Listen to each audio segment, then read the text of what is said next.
Itoophiyaan oomishaalee biyya keessatti oomishaman biyya alaatti erguun sharafa argachuu qabdu dabaluuf hojjechaa jirti. Guddinni biyyattii saffisaan akka dabaluuf hojiileen garaagaraa yeroo adda addaatti hojjetamaa jiraniinis jijjiiramni gaariin mul'achaa jira. Gabaa addunyaatti oomishaalee kanneen dorgomaa taasisuuf ammoo guddina teekinooloojii addunyaan irra geesse hordofuun dirqama ta'a. Itoophiyaan garuu waggoottan dheeraaf oomishaalee biyya keessaa yeroo gabaa biyyoota alaaf ergitu karaa tooftaa dijitaalaa osoo hin taaneen waraqaan ta'uun isaa oomishaalee al-ergii irratti dhiibbaa adda addaa uumaa tureera. Rakkoo kana furuufis abbaan taayitaa qonna Itoophiyaa tooftaa ragaa dijitaalaa faayitoo jalqabsiisuuf dhaabbata Tireedmaark Afrikaa waliin hojjechuuf waliigaltee hojii mallatteesse. Daayirektarri olaanaan abbaa taayitaa qonna Itoophiyaa Ambaasaadar Dirribaa Kumaa faayitoo jechuun tooftaa oomishni tokko qulqullummaa qabaachuun isaatiin mirkaneessinu karaa dijitaalaan guutamee ergamu ta'uu himuun tooftaa kanas dhaabbatni Tireedmaark Afrikaa hojiirra oolchuuf hojjechaa akka jiru himan.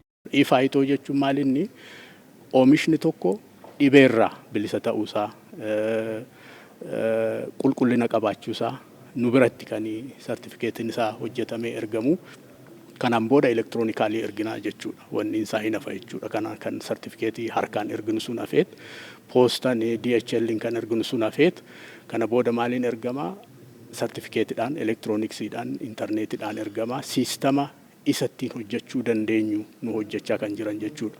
Ambaasaadar Dirribaa Kumaa kaayyoon faayitoo tooftaa duubatti hafaa dhiisuun gabaa addunyaa irratti oomishaalee Itoophiyaa dorgomaa taasisuu fi baasii seeraan alaas hambisuuf akka ta'e dubbatan. Kanaafiin siistamni ittiin kanaan durattiin ergaa turre sun baay'ee duubatti hafaa baasii guddaa kan nama baasisu yeroo tokko immoo firaawudii adda addaatiif yookaan sartifikeetii seeraan alatti hojjetamee biyya alaatti ergamu kan qabamu isa hunda keessaa nu baasuudhaaf faayitoo hojiirra oolchaa jirra jechuudha. Obbo Uunnatuu Taayyee Itoophiyaatti Daayirektara Tireedmaark Afrikaa kan ta'an tooftaa kaffaltii dijitaalaa kana ji'oottan muraasa keessatti hojiirra kan oolu akka ta'e dubbatan.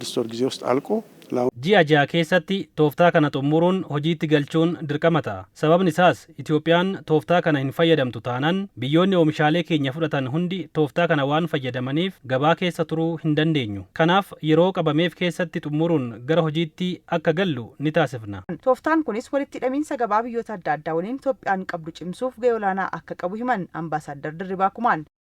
Maalin amma trade harmonization ka jedhamu hin jira maal jechuudha biyyoon Afrikaa walitti akka daldalli amma biyyoota Afrikaa gidduutti gaggeeffamu baay'ee xinnaadha. Oomishni keenya baay'een isaa gara Chaayinaa, gara Awurooppaa, gara biyya Arabaati kan deemu. Kanaafin faayitoon kun erga hojjetamee booda siistamni keenya elektirooniksiin akka walitti hidhamu, daldalli keenya akka karaa salphaa ta'een deemuu danda'u. Standardized godha jechuudha biyyoota isa qaban faana. Kanaafin biyyoota adda addaa ollaa keenya ta'anii fi Afrikaa keessa jiraniinis walitti nu hidhuudhaaf baay'ee gargaarsa guddaa siistama nu gochuu danda'u. Kanaaf dhimma kana laawunchi kan goone kanaaf regional integrationiidhaafis baay'ee gargaaraa jechuudha.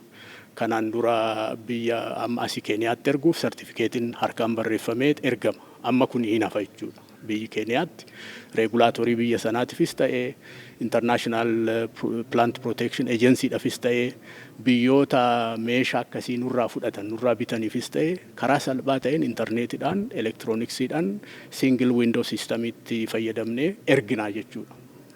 Kanaaf siistama baay'ee biyya keenya gargaaru jenneeti kan amannu. Dhumarrattis Daayirektara olaanaa abbaa taayitichaa Ambaasaadar Dirribaa Kumaa abbaan taayitichaa erga hundeeffamee yeroo gabaabaa haa ta'u malee tooftaalee hojii hunda gara dijitaalaatti jijjiiraa jiraachuu himan. Waajjirri keenya erga hundeeffame waggaa tokko walakkaa amma garuu yeroo gabaabaa keessatti siistama hunda gara elektirooniksiitti fi gara dijitaayizeeshiniitti jijjiiraa akka jirru.